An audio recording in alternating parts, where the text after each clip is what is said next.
तो मैं आज अगेन इसका सुप्रीम के न्यू एपिसोड क्वेश्चन करने जा रहा हूँ। लेकिन मैं उससे पहले आपको कहना चाहता हूँ कि थैंक यू सो मच कि आपने मेरे 1K करवा दी। इसी तरह सपोर्ट और प्यार देते रहना। Thank you. तो एपिसोड स्टार्ट करता है। हम लास्ट एपिसोड में हमने देखा था कि टेंग्यू उस उसके लास्ट एंट्रेंस तक पहुंच चुका था, जिस दौरान उसे एक स्कॉर्पियन में मिलता है। तो वो स्कॉर्पियन टेंग्यू और सिम्बा पर अटैक कर देता है, जिस दौरान सिम्बा को बहुत ही ज़्यादा चोटिल पहुंचा देता है। तभी हम देखते हैं कि टेंग्यू का वो ओल्ड मंकी, जो कि मंकी किंग होता है, वो जग चुका होता है और वो बाहर आते ही उस स्कॉर्पियन को हरा देता है और मार भी देता है। जिसके बाद टेंग्यू उसकी सोल को अपने पास रख लेता है ताकि वो आगे जाके उसको यूज़ कर सके। अब आगे एपिसोड वहीं से स्टार्ट होता है, जहाँ पर हम देखते हैं सिम्बा को, जो कि अभी भी उसकी हालत बहुत ही ज़्यादा खराब होती है। तभी टेंग्यू उस मंकी किंग को बोलता है कि जाओ अपने एल्डर ब्रदर के पास जाओ, उसकी इंजरी देखो। जिसके बाद हम देखते हैं कि टेंग्यू और वो मंकी किंग सिम्बा के पास आ जाते हैं, जिस दौरान टेंग्यू से पूछता है कि सिम्बा तुम अब कैसे हो। लेकिन सिम्बा वहाँ पर कुछ जवाब नहीं दे पाता और ना ही खड़ा हो पा रहा था, क्योंकि उसकी हालत बहुत ही ज़्यादा खराब होती है।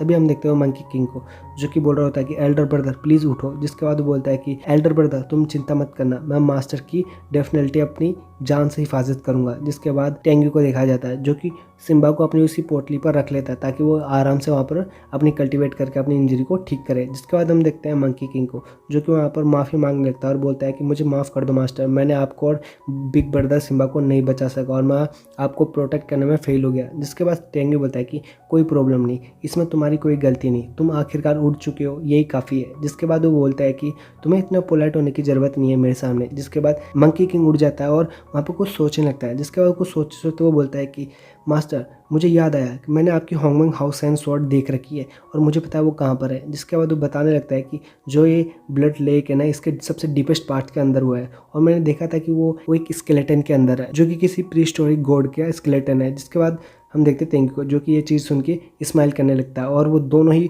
उसी लेक के पास चले जाते हैं। जैसे ही टेंग्यू और मंकी किंग उस लेक के पास आ जाते हैं तो टेंग्यू को हम देखते हैं वो उसने अपने चारों तरफ एक शील्ड बना दी थी, क्योंकि वहाँ पर एक बहुत ज़्यादा डिस्ट्रक्टिव पावर थी, जिसके कारण शायद उसे प्रॉब्लम हो सकती थी। इसलिए अपने प्रोटेक्शन के लिए उसने पहले ही शील्ड बना दी थी। लेकिन वो मंकी किंग को बोलता है कि ये ब्लैक मिस्ट जो कि इधर है, इसके अंदर बहुत ज़्यादा मैजिकल प्रॉपर्टीज़ है, जिसके कारण मुझे बहुत ज़्यादा प्रॉब्लम हो सकती है, लेकिन तुम्हें बिल्कुल नहीं होगी। तुम्हारे पास शाओ माओ इनहेरिटेंस है, जिसके कारण तुम्हें यहाँ पर कोई भी प्रॉब्लम नहीं होगी। जिसके बाद वो बोलता है कि तुम ये जो ब्लैक मिस्ट है इसको सोलो कर लो, मतलब निगल जाओ। जिसके बाद हम देखते हैं मंकी किंग ये सुनते ही वहाँ पर जितनी ब्लैक मिस्ट होता है उन सबको धीरे धीरे करके सोलो करने लग जाता है और एक टाइम पर वो पूरी की पूरी मिस्ट को वहाँ पर निगल जाता है। तभी हम देखते हैं उसी स्केलेटन को, जिसके अंदर एक स्वॉर्ड होती है, जिसे देखकर टेंग्यू स्माइल करने लग जाता है और वो स्केलेटन वही इमोर्टल की होती है, जो कि टेंग्यू का साथी होता है। जिसके बाद हम देखते हैं उसके वहाँ पर जितनी भी स्वॉर्ड थी वो ग्लो करने लग जाती है। जिसके बाद वो उनका नाम रहता है जिन्नी, मूशिन और क्लियर शेडो। जिसके बाद हम देखते हैं वो चारों के चारों स्वॉर्ड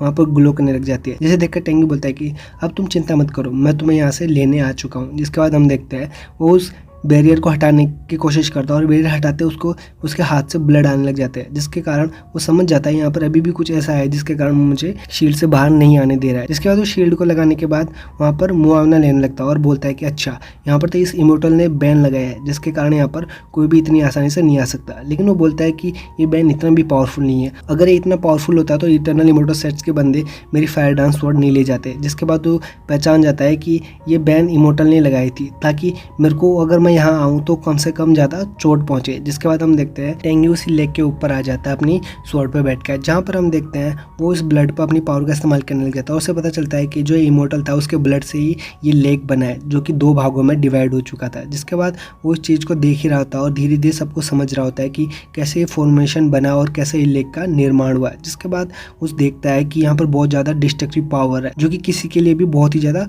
नुकसान कर सकती है। जिसके बाद वो बोलता है कि ये ब्यूरो गोड एबिस के जो भी एंट्रेंस है उनको ये पावर इसी लेक के द्वारा मिल रही है। जिसके बाद वो बोलता है कि इस इमोर्टल स्कल्स के आंखों के अंदर कुछ मुझे अलग लग रहा है। जिसके बाद वो सोचता है कि शायद ये फॉरबिडन फॉर्मेशन आई है। जिसके बाद हम देखते हैं वो अपनी पावर का इस्तेमाल करता है उसी लेक के अंदर, जहाँ पर वो लेक की पावर ऊपर जनरेट होने लग जाती है। जिसके बाद टेंग्यू अपने एक स्लैश अटैक से उसको 2 भागों में बांट देता है। जिसके बाद वो पावर उसी लेक के अंदर जाती है और उसी इमोर्टल स्कल के आंखों के अंदर चली जाती है। इसके बाद हम देखते हैं कि टेंगी वापस उस सतह पर आ जाता है और वहाँ पर से अपनी शील्ड हटा देता है, जिसके बाद वो शील्ड को हटाते ही उसे पता चल जाता है कि जो बैन है वो अब यहाँ से हट चुका है। जिसके बाद हम देखते हैं कि उस लेक में बहुत ही ज़्यादा हलचल होने लगती है और एकदम से एक स्पिरिचुअल बॉडी आती है और वो स्पिरिचुअल बॉडी किसी और की नहीं, उसी इमोर्टल की होती है। जिसके बाद वो इमोर्टल बोलता है कि मास्टर आखिरकार आप यहाँ पर आ ही चुके हो। जिसके बाद वो बोलने लगता है कि मुझे पता था कि ये पूरी दुनिया के अंदर इस बैन को हटाने वाला सिर्फ एक ही इंसान हो सकता है और वो मेरे मास्टर ही हो सकते हैं। जिसकी बात सुनकर टेंगी बोलता है कि इमोर्टल तुमने बिल्कुल सही कहा, मैं ही तुम्हारा मास्टर हूँ, तुमने बिल्कुल सही पहचाना। जिसके बाद वो इमोर्टल बोलने लगता है कि बहुत सालों तक मैंने आपका वेट किया, आखिरकार आप यहाँ पर आ ही चुके हो। मैं आपको यहाँ पर बहुत कुछ बताना चाहता हूँ क्योंकि मेरे पास अब बहुत ज़्यादा कम टाइम है। जिसके बाद टेंगी बोलता है कि आखिर तुम्हें जो बोलना है प्लीज़ तुम जल्दी जल्दी बोलो। जिसके बाद हम देखते हैं उस इमोर्टल को, वो बोलने लगता है कि आपको तो अच्छे से पता होगा ऐसे टाइम में जो हमारी फाइट हुई थी।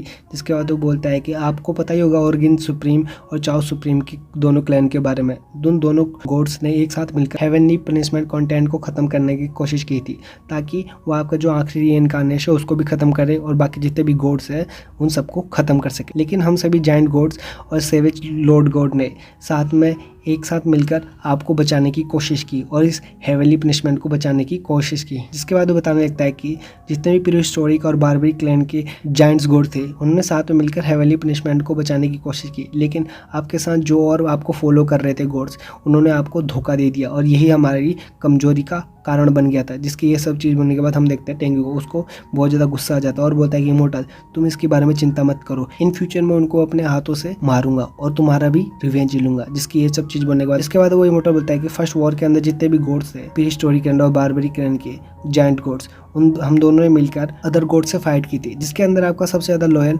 सेवेज गॉड थे जो कि उन्होंने भी इस बैटल में फाइट की थी। लेकिन इस बैटल के दौरान उनकी मौत हो गई थी। लेकिन उनकी सोल खत्म होने से पहले उन्होंने कहा था कि जब आप यहाँ आओगे तो उनके बारे में सब कुछ बता देना और उनसे अपोलोजाइज मांगना, यानी माफ़ी मांग लेना कि मैं आपका साथ नहीं दे सका। जिसके बाद बोलता है कि आप जब हेवन को कॉन्कर कर लोगे तब भी मैं आपके साथ नहीं रह पाऊंगी, इसलिए उसको थोड़ा बहुत गिल्ट है। जिसके बाद टेंगी बोलता है कि मैंने उसे कभी भी गिल्ट नहीं दिया और ना ही मैं उसको कभी ब्लेम करता हूँ। जिसके बाद हम देखते हैं उसी जायंट को जो कि बोल रहा होता है कि मास्टर मुझे आपको एक चीज़ और बतानी है, जो कि हमारी जो फर्स्ट वॉर थी गॉड्स के बीच में उस दौरान हमने हेवनली पनिशमेंट को तो बचा लिया था प्रीहिस्टोरिक लैंड और वाइल्ड रेसेस के दौरान। जिसके दौरान वो बोलता है कि लेकिन जो एंशिएंट टाइम में सेकंड वॉर हुआ था उस दौरान हम हार चुके थे और मैंने मरने से पहले इस लेक का निर्माण कर दिया था। जिसके दौरान वो बोलता है कि मरने से पहले मेरे पास इतनी पावर थी कि मैं यहाँ पर एक बैन लगा सकूँ, जिस दौरान मरने से पहले मैंने यहाँ पर स्ट्रॉन्ग बैन लगा दिया था। जिसके बाद वो बोलता है कि ताकि मैं आपके जितने भी होंगमेंग 11 स्वॉर्ड्स थे, डिवाइन स्वॉर्ड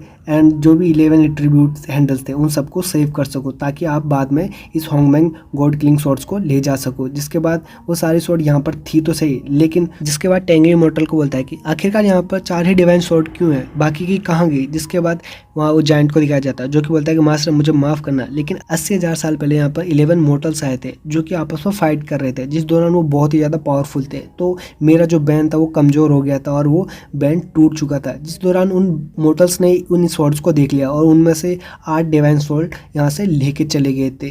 जिसके बाद वो बोलता है कि मास्टर मुझे इसके लिए माफ़ करना, लेकिन मैं यहाँ पर कुछ नहीं कर सका। जिसके बाद टेंगी वहाँ पर उसे बोलता है कि इमोर्टल इसमें तुम्हारी कोई गलती नहीं है और ना ही मैं तुम्हें इसके बारे में ब्लेम करता हूँ। जिसके बाद देखते हैं टेंगी वहाँ पर फायर डांस स्वॉर्ड निकाल लेता है, जिसे देखकर वो इमोर्टल बहुत ज़्यादा हैरान हो जाता है और बोलता है कि मास्टर आपके पास ये फायर डांस आखिरकार आई कैसे। जिसके बाद टेंगी बोलता है कि तुम याद करो कि 80,000 साल पहले इस फायर डांस को इटर्नल इमोर्टल से ले चुकी थी, लेकिन मैंने कैसे न कैसे करके उनसे ले लिया था और ये बहुत लंबी स्टोरी जो कि तुम्हें मैं नहीं बता सकता। जिसके बाद वो बोलता है कि इमोर्टल क्या तुम अभी भी उन 11 मोर्टल्स का नाम जानते हो और उनकी आइडेंटिटी कुछ जानते हो। जिसकी यह सब चीज़ पढ़ने के बाद यह एपिसोड यहाँ पर ही ख़त्म हो जाता है।